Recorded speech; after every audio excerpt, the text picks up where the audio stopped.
उसके लिए पैसे अलग अरेंज कर दिए गए हैं। सीएम साहब को ये बात बताई गई है कि इतना लोन है, लोन ही बल्कि वो अदायगी है, लेकिन अदायगियों में कुछ सवालात हैं। वो हम 4 से 6 हफ्तों में उन सवालात का जवाब हमें मिल जाएंगे कि क्या जो सामान आया वो पूरा आया या नहीं आया। ये चेक करना बहुत ज़रूरी है, चेक एंड बैलेंस बहुत ज़रूरी है।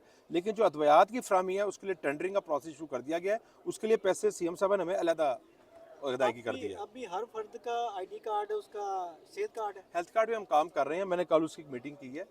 हेल्थ कार्ड हमने शुरू किया था 2014 के बाद, 16 में इसको नाफज कर दिया था।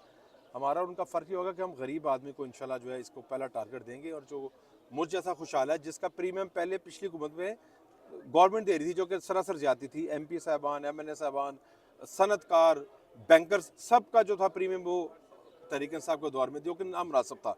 हम जो 40-50% टारगेट है ना उसको इंशाल्लाह करेंगे, सर्विसेज में इजाफा करेंगे, और हमारी कोशिश होगी कि प्राइवेट के साथ जो हमारे सरकारी अस्पताल हैं वो भी इस बिजनेस मॉडल में